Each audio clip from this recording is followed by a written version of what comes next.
Welcome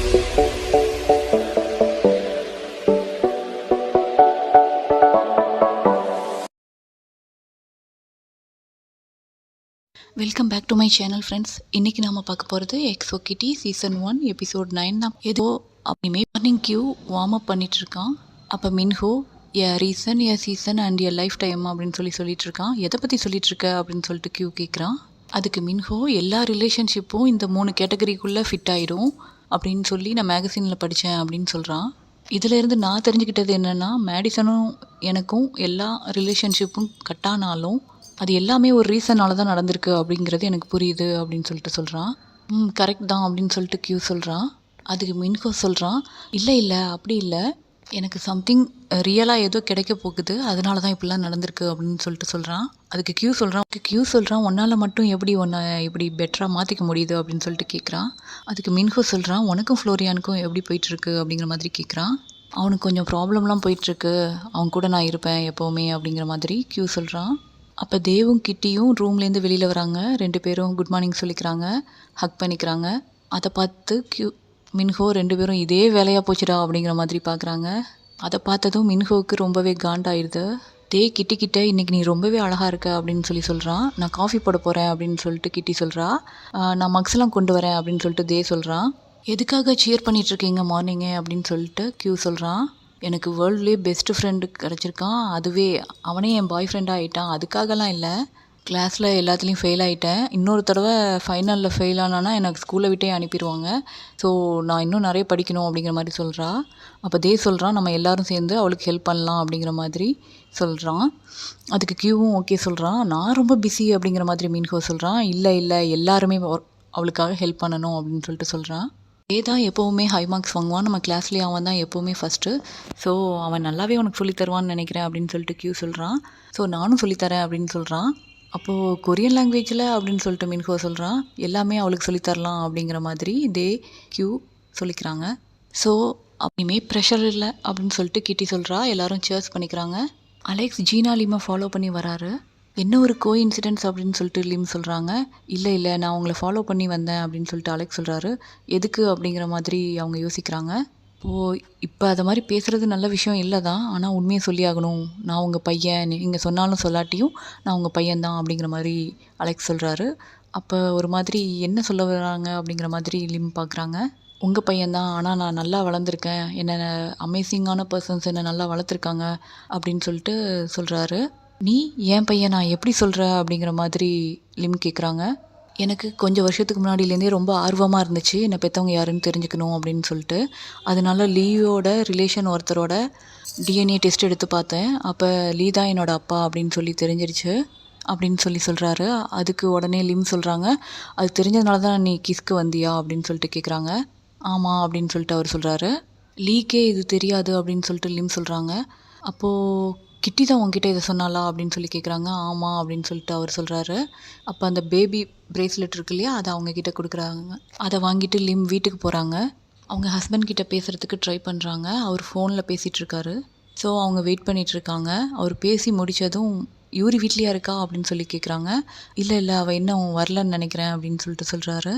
உண்மையை சொல்லணுன்னா எனக்கு ஒரு பையன் இருக்கான் அப்படின்னு சொல்கிறாங்க. ஹாஸ்பிட்டலில் என் நேமை கொடுக்காம என்னோடய அமெரிக்கன் ஃப்ரெண்டான கிட்டியோட அம்மா கிட்ட சொல்லி அவன் நேம் தான் கொடுத்தேன், அவன் எப்போவும் என்னை கண்டுபிடிக்க மாட்டான் அப்படின்னு சொல்லி நினச்சேன், ஆனால் கண்டுபிடிச்சிட்டான் அப்படின்னு சொல்கிறாங்க. அந்த டைம் யூரியும் அங்கே வந்துடுறா. அவங்களுக்கு தெரியாமல் ஒளிஞ்சு நின்று இவங்க பேசுகிறது கேட்டுட்ருக்கா. அவனுக்கு பணம் வேணுமா அப்படின்னு சொல்லிட்டு அவர் கேட்குறாரு. இல்லை அவன் அதுக்காக வரல, அவன் என்னை பற்றி தெரிஞ்சுக்கிறதுக்காக மட்டும்தான் வந்தான் அப்படின்னு சொல்லிட்டு லிம் சொல்கிறாங்க. இது எல்லாருக்கும் தெரிஞ்சால் என்ன ஆகும் தெரியுமா, என் மான மரியாதைலாம் போயிடும் அப்படின்னு சொல்லிட்டு கத்துறாரு. அதையாவது இங்கேருந்து அனுப்பிடு அப்படின்னு சொல்லிட்டு சொல்கிறாரு. கண்டிப்பாக செய்கிறேன் அப்படிங்கிற மாதிரி லிம் சொல்கிறாங்க. அதே டைம் யூரி உள்ளே வரா. இங்கே என்ன தான் நடக்குது அப்படின்னு சொல்லிட்டு கேட்குறா. கோச்சிக்கிட்டு அவள் ரூமுக்கு போயிடுறா. அவள் ரூமில் போய் அவளோட ட்ரெஸ் எல்லாம் பேக் பண்ணுறா. அவங்க என்ன பண்ணுற அப்படின்னு சொல்லிட்டு கேட்குறாங்க. எனக்கு ஒரு அண்ணன் இருக்கான், அது எனக்கு இவ்வளோ நாளாக தெரியாமல் போச்சு, அதை நீங்கள் என்கிட்டேருந்து மறைச்சிட்டிங்க அப்படின்னு சொல்லிட்டு சொல்கிறா. வெளியில இருந்து பார்க்குறதுக்கு தான் இது பெர்ஃபெக்ட் ஃபேமிலி மாதிரி இருக்குது, ஆனால் இது உண்மையாகவே பெர்ஃபெக்ட் கிடையாது அப்படிங்கிற மாதிரி யூரி சொல்கிறா. நீங்கள் ஏன் சந்தோஷத்துக்காக அப்படின்னு சொல்லிட்டு எல்லாமே பண்ணுறீங்க, ஆனால் எதுவுமே எனக்கு சந்தோஷத்தை கொடுக்கல அப்படிங்கிற மாதிரி யூரி சொல்கிறா. அதுக்கு லிம் சொல்கிறாங்க, நான் டீனேஜாக இருக்கும்போது ப்ரெக்னென்ட் ஆகிட்டேன். அப்போ நான் எதுவுமே பண்ண முடியாத சுச்சுவேஷனில் நான் இருந்தேன். என்னோடய குடும்ப மானத்தை காப்பாற்ற வேண்டிய பொறுப்பு எனக்கு இருந்துச்சு. அதனால தான் இப்படி ஆயிடுச்சு அப்படிங்கிற மாதிரி சொல்கிறாங்க. அதுக்கு யூரி சொல்கிறா, நீங்கள் தானே ஜூலியானாவையும் வெளியில் அனுப்பிட்டீங்க, என்னோட சந்தோஷமே போச்சு அப்படிங்கிற மாதிரி சொல்கிறா. அண்ட் அதுக்கப்புறம் நான் கே, அது உங்களுக்கு தெரியுமா, இதோட ஃபுல் ஸ்டாப் வச்சுக்கிறேன், இந்த டிஸ்கஷன் முடிஞ்சிச்சு அப்படின்னு சொல்லிட்டு யூரி சொல்கிறா. இனி நான் இந்த வீட்டில் இருக்க மாட்டேன் அப்படின்னு சொல்லிட்டு அங்கேருந்து கிளம்பிடுறா. இங்கே ரூமில் கியூ கிட்டிக்கு கிளாஸ் எடுத்துகிட்ருக்கான். கெமிஸ்ட்ரி லெசன்ஸ் சொல்லி கொடுத்துட்ருக்கான். அவன் கேட்குற கொஸ்டின்ஸ்க்கெலாம் கிட்டி கரெக்டாக ஆன்சர் பண்ணிகிட்ருக்கான். அப்போ கெமிஸ்ட்ரி பற்றி பேசும்போது தேவை பற்றியும் யூரியை பற்றியும் கியூ கேட்குறான். அதே டைம் டோரை யாரோ தட்டுறாங்க. யாருன்னு எழுந்து போய் பார்த்தா யூரி வந்து நிற்கிறான். நான் எங்கள் அம்மா கிட்டேருந்து வந்துட்டேன் அப்படின்னு சொல்லிட்டு சொல்கிறா. யூரியும் கிட்டியும் ரூமுக்கு போயிடுறாங்க. அப்போ யூரி சொல்கிறா, எனக்கு ஒரு அண்ணன் இருக்கான் தெரியுமா சீக்ரெட்டா அப்படின்னு சொல்லிட்டு சொல்கிறா கிட்டிக்கிட்ட. அப்படியா அப்படின்னு தெரியாத மாதிரியே கிட்டி சொல்கிறா. லீ தான் அந்த பையனுக்கு அப்பாவா அப்படின்னு சொல்லிட்டு கேட்டேன். அதுக்கு அவங்க எதுவுமே சொல்லலை அப்படின்னு சொல்லிட்டு யூரி சொல்கிறா. உன்னால் இதெல்லாம் நம்ப முடியுதா அப்படின்னு சொல்லிட்டு கேட்குறா. இல்லை நம்ப முடியல அப்படிங்கிற மாதிரி கிட்டி சொல்கிறா. பரவாயில்லையே, தைரியமாக இவ்வளோ கொஸ்டின் கேட்டிருக்கியே அப்படின்னு சொல்லிட்டு கிட்டி சொல்கிறா. எனக்கு அவரை மீட் பண்ணும் போல் இருக்குது என் பிரதரை அப்படின்னு சொல்லிட்டு யூரி சொல்கிறா. நம்ம கிட்டிக்கு தான் யாருன்னு தெரியுமே, சொல்லிடலாமா அப்படின்னு யோசிக்கிறா. சொல்லாத அப்படின்னு சொல்லிட்டு அவள் மனசுக்குள்ளேருந்து ஒரு வாய்ஸ் கேட்குது. ஸோ அதனால் கண்டிப்பாக நீ ஒரு நாள் மீட் பண்ணுவ அப்படின்னு சொல்லிடுறா. உங்கள் அம்மாவும் எங்கள் அம்மாவும் எப்படி ஃப்ரெண்ட்ஸாக இருந்தாங்களோ அடுத்த ஜென்ரேஷனில் நம்ம 2 பேரும் இருக்கோம்ல அப்படின்னு சொல்லிட்டு யூரி சொல்கிறா. மின்ஹோ வந்து கேட்குறான் யூரிக்கிட்ட, நீங்கள் என்ன பண்ணிகிட்ருக்க அப்படின்னு.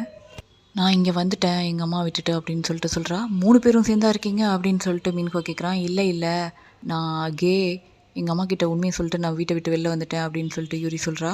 அப்போ இவ்வளோ நாளாக நீயும் தேவும் இருந்தது ஃபேக் ரிலேஷன்ஷிப்பா அப்படின்னு சொல்லிட்டு கேட்குறான். ஆமாம் அப்படின்னு சொல்லிட்டு சொல்கிறா யூரி. கிட்டி சொல்கிறா, நான் அவனை மன்னிச்சிட்டேன் அப்படின்னு சொல்லிட்டு சொல்கிறா.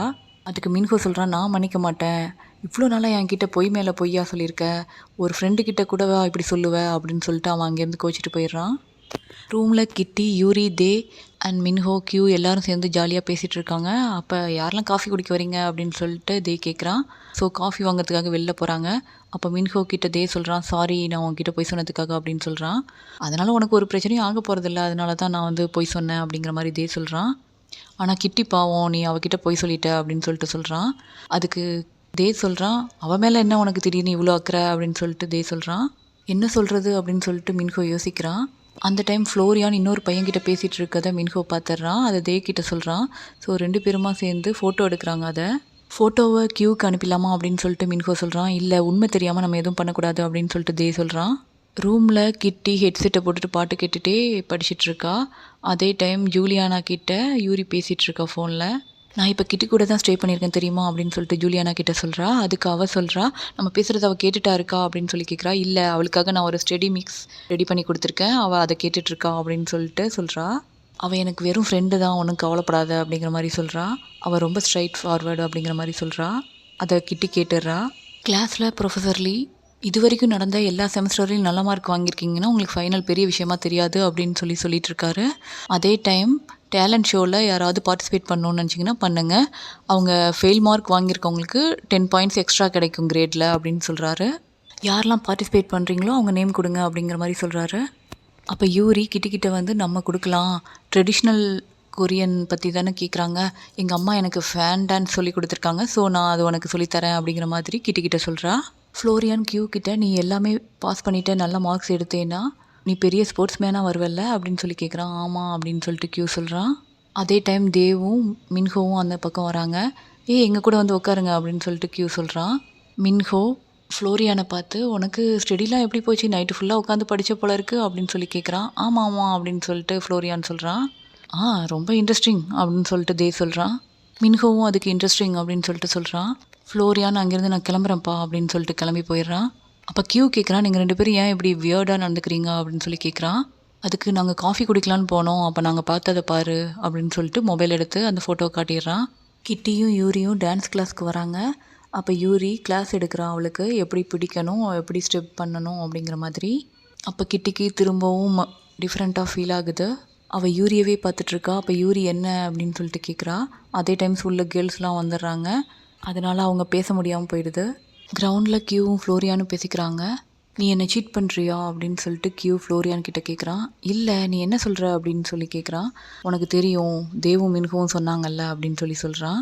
இல்லை, நான் உன்னை லவ் பண்ணுறேன், அது உண்மை அப்படின்னு சொல்கிறான். அதுக்கு கியூவும் நானும் உன்னை லவ் பண்ணுறேன் அப்படின்னு சொல்கிறான். அப்போ உண்மையை சொல்லு அப்படின்னு சொல்லிட்டு கியூ கேட்குறான். நீ இல்லாத லைஃப்பை என்னால் நினச்சி கூட பார்க்க முடியாது. ஆனால் ஃபேமிலிக்காக சில விஷயங்கள் பண்ண வேண்டியது இருக்குது. ஹோம்ஒர்க் சம்மந்தமாக நான் சில விஷயம் பண்ணேன் அப்படிங்கிற மாதிரி சொல்கிறான். நான் ஒன்றை சீட் பண்ணல அப்படின்னு சொல்கிறான். அப்போ என்ன தான் சீட் பண்ண அப்படின்னு சொல்கிறது கேட்குறான். சீட்டிங் தான் பண்ணேன், ஆனால் அது ஒன்றும் இல்லை அப்படிங்கிற மாதிரி ஃப்ளோரியான் சொல்கிறான். கிட்ட தே கேட்குறான். டான்ஸ்லாம் எப்படி இருக்குது, நல்லபடியாக பெர்ஃபார்ம் பண்ணுறியா அப்படின்னு சொல்லிட்டு. கொஞ்சம் கஷ்டமாக தான் இருக்குது, ஆனால் பண்ணிடுவேன் அப்படிங்கிற மாதிரி கிட்டி சொல்கிறான். அந்த டைம் ஒரு மியூசிக் கேட்குது. இதை நான் எங்கேயோ கேட்டிருக்கேன், கண்டிப்பாக இது கெமிஸ்ட்ரி லேப்லேருந்து தான் வருது அப்படின்னு நினைக்கிறேன், நான் வரேன் அப்படின்னு சொல்லிட்டு அங்கேருந்து போகிறா. அங்கே அலெக்ஸ் நின்றுட்டுருக்காரு. நீங்கள் கிளம்ப போகிறீங்களா அப்படின்னு சொல்லிட்டு கிட்டி கேட்குறா. ஆமாம், இன்றைக்கி நைட் கிளம்புறேன் அப்படிங்கிற மாதிரி அவர் சொல்கிறாரு. அதே டைம் லிம் இவங்க 2 பேரும் பேசுகிறத பார்த்துட்டு என்ன பேசுகிறாங்கன்னு சொல்லி ஒளிஞ்சு கேட்டுட்ருக்காங்க. அடுத்த செம்முக்கு வருவீங்க தானே அப்படின்னு சொல்லிட்டு கிட்டி கேட்குறா. இல்லை, நான் கொரியா வந்ததுக்கு காரணமே என்னோடய பயாலஜிக்கல் பேரண்ட்ஸ் பற்றி தெரிஞ்சுக்க தான். நான் தெரிஞ்சுக்கிட்டேன், எங்கள் அப்பாவுக்கு நான் ஒருத்தன் இருக்கேங்கிறதே தெரியாது. எங்கள் அம்மாவுக்கு என்னை பிடிக்கவே இல்லை, என்னை பார்த்ததுலேருந்தே இக்னோர் பண்ணுறாங்க அப்படின்னு சொல்லி சொல்கிறாரு, ஃபீல் பண்ணுறாரு. எனக்கு இங்கே யாருக்குமே நான் தேவையில்லை அப்படிங்கிற மாதிரி தோணுது அப்படின்னு சொல்லிட்டு அலெக்ஸ் ரொம்ப ஃபீல் பண்ணி கலங்குறாரு. ஐம் சாரி அலெக்ஸ் அப்படின்னு சொல்லிட்டு கிட்டி சொல்கிறா. அப்போ யூரி பற்றி நினச்சி பார்த்தீங்களா, அவள் ஜீனாலிம் மாதிரி கிடையாது, அவள் உங்ககிட்ட பழகணும் அப்படின்னு சொல்லிட்டு நினைக்கிறா அப்படின்னு சொல்லிட்டு இருக்கா. அப்போ ஸ்டெப்பில் யாரோ இறங்கி வராங்க. அதை கேட்டு ஜீனாலிம் அங்கேருந்து போயிடுறாங்க. யூரிக்கு யாருன்னு தெரியுமா அப்படின்னு சொல்லிட்டு கேட்குறாரு. இல்லை தெரியாது, ஆனால் ஹாஃப் பிரதர் ஒருத்தர் இருக்காருன்னு மட்டும் தெரியும் அப்படின்னு சொல்லிட்டு கிட்டி சொல்கிறா. என்னால் அவகிட்ட சொல்ல முடியாது, அது ரொம்ப கஷ்டமாக இருக்குது, என்னை நம்புங்க, நான் சொல்ல மாட்டேன், இதில் எதுவும் குழப்பம் வராது அப்படிங்கிற மாதிரி கிட்டி சொல்கிறா. நீ நிறைய விஷயம் கற்றுக்கிட்ட கிட்டி அப்படின்னு சொல்லிட்டு அலெக்ஸ் சொல்கிறாரு. அப்போ அலெக்ஸ் கிட்ட மார்க் ஷீட் கொடுக்குறாரு. அவள் பாஸ் ஆகிட்டா. அப்போ அவள் சொல்கிறா, யூரிக்காக நீங்கள் கொஞ்சம் யோசிங்களேன் அப்படின்னு சொல்லிட்டு சொல்கிறா. டேலண்ட் ஷோ நடக்கிறதுக்கு இருக்குது. அப்போ டேலண்ட் ஷோ நடக்கிறதுக்கு அரேஞ்ச்மெண்ட்ஸ் நடந்துகிட்ருக்கு. அந்த இடத்துல மேடிசனோட பேரண்ட்ஸும் யூரியோட பேரண்ட்ஸும் மீட் பண்ணிக்கிறாங்க. அவங்க போன அப்புறம் யூரியோட அப்பா கேட்குறாரு லிம் கிட்ட, உன் பொண்ணு வீட்டில் இல்லை, அது உனக்கு தெரியுமா அப்படின்னு சொல்லி கேட்குறாரு. ஆமாம் எனக்கு தெரியும் அப்படின்னு சொல்லி சொல்கிறாங்க. ஒழுங்காக அவளை வீட்டுக்கு வர சொல்லு அப்படின்னு சொல்லி சொல்கிறாரு. அப்புறம் உன் ப்ராப்ளமை நீ பார்த்துப்ப இல்லை அப்படின்னு சொல்லி கேட்குறாரு. நான் எப்போ அதை ப்ராப்ளம்னு சொன்னேன் அப்படிங்கிற மாதிரி ஜீனாலிம் சொல்கிறாங்க. அந்த டைம் லீ கிராஸ் பண்ணி போகிறாரு. அவரையே லிம் பார்த்துட்ருக்காங்க. நான் இந்த குடும்பத்துக்காக எவ்வளோ விஷயத்தை விட்டு கொடுத்துருக்கேன்னு தெரியுமா, நம்ம ஃபேமிலி இமேஜை காப்பாற்றுறதுக்காக அப்படின்னு சொல்லிட்டு லிம் சொல்கிறாங்க. ஆனால் இது எல்லாமும் பண்ணியும் நம்ம 3 பேரும் ஹாப்பியாகவே இல்லை அப்படிங்கிற மாதிரி சொல்கிறாங்க. இப்போ நீ ஹாப்பியாகவே இல்லையா அப்படின்னு சொல்லிட்டு அவர் கேட்குறாரு. நீ ஸ்பாயில் ஆகிட்ட அப்படிங்கிற மாதிரி சொல்கிறாரு. இதே தான் நானும் யூரிக்கிட்ட சொன்னேன், ஆனால் அது உண்மை இல்லை அப்படின்னு சொல்லி சொல்கிறாங்க. நான் சொன்னது தப்புன்னு எனக்கு இப்போ புரியுது அப்படின்னு சொல்லிட்டு லிம் சொல்கிறாங்க. டேலண்ட் ஷோ நடந்துகிட்ருக்கு. அப்போ ஃப்ளோரியானும் கியூவும் பேசிக்கிறாங்க. நீ சீட் பண்ணது எனக்கு பிடிக்கல, சீட்டிங்னா என்னென்னு எனக்கு தெரியும் அப்படின்னு சொல்லி சொல்கிறான். நான் ஃபைனல்ஸ்க்காக தான் இந்த சீட்டிங் பண்ணுறேன், நான் ஃபெயில் ஆகிட்டா என்னை க்ரீஸ்க்கு அனுப்பிடுவாங்க அப்படின்னு சொல்லி சொல்கிறான் கியூ கிட்ட. யூரியும் கிட்டியும் பேசிகிட்டு இருக்காங்க. அப்போ ரிஹர்சல் அப்படின்னு சொல்லி ஸ்டார்ட் பண்ணுறா யூரி. அதே டைம் ஜீனாலியும் அங்கே வந்துடுறாங்க. நீ வீட்டுக்கு வந்துடு, அலெக்ஸ் கிட்ட நான் எல்லாமே பேசிக்கிட்டேன் அப்படின்னு சொல்லி சொல்கிறாங்க. அலெக்ஸா என்ன சொல்கிறீங்க அப்படின்னு சொல்லி கேட்குறா. உன்கிட்ட கிட்டி எதுவும் சொல்லலையா அப்படிங்கிற மாதிரி அவங்க கேட்குறாங்க. அப்போ உனக்கு எல்லாமே தெரியுமா அப்படின்னு சொல்லிட்டு யூரி அவளை பார்க்குறா. அடுத்து யூரியும் கிட்டியும் டான்ஸ் ஸ்டேஜுக்கு வந்துடுறாங்க. அங்கே டான்ஸ் பண்ணிகிட்ருக்காங்க. அப்போ யூரி, நீ எப்படி இதெல்லாம் என்கிட்ட மறைக்கலாம் அப்படிங்கிற மாதிரி அவகிட்ட கொஸ்டின் பண்ணுறா. நீயும் கூட தான் போய் சொன்ன தே கூட ரிலேஷன்ஷிப்பில் இருக்கிறதா, அது மாதிரி தான் இதுவும் அப்படிங்கிற மாதிரி இவ எக்ஸ்பிளைன் பண்ணிகிட்ருக்கா. அப்படி பண்ணாலும் நம்ம இப்போ ஃப்ரெண்ட்ஸாக தானே இருக்கோம், அதனால் என்ன அப்படிங்கிற மாதிரி கிட்டி சொல்கிறா. அப்போ ஸ்டேஜில் தீ பிடிச்சிடுது. அதை பார்த்து எல்லாரும் இறங்கி போயிடுறாங்க. கிட்டி பயந்துட்டு அங்கே நிற்கும் போது அவள் ட்ரெஸ்ஸில் தீ பற்றிக்குது. அதை மின்ஹோ பார்த்துட்டு அங்கேருந்து செம ஸ்பீடாக ஓடி வரான். தேவும் பார்த்துட்டு அங்கேயே நிற்கிறான். அவனுக்கு என்ன பண்ணுறதுன்னு தெரியல. அந்த ஷாக்கில் அப்படியே அங்கே நின்றுட்டுருக்கான். அதே டைம் மின்ஹோ ஸ்டேஜுக்கு வந்துட்டு அவளை பிடிச்சி கீழே படுக்க வச்சுட்டு அந்த தீயை அணைச்சிடுறான். பயப்படாமல் இரு அப்படிங்கிற மாதிரி சொல்கிறான். அதே டைம் தேவும் ஸ்டேஜுக்கு வந்துடுறான்.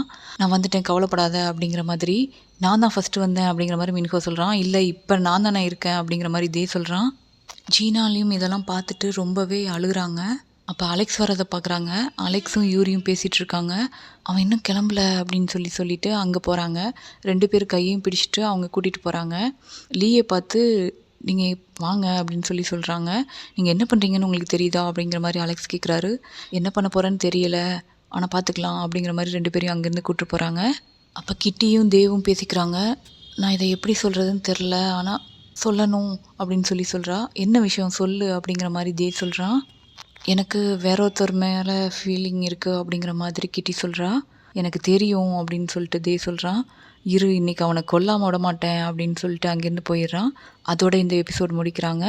மீண்டும் உங்களை அடுத்த வீடியோவில் மீட் பண்ணுற வரைக்கும் உங்ககிட்ட இருந்து விடைபெறுவது உங்கள் ஜி. Thank you friends.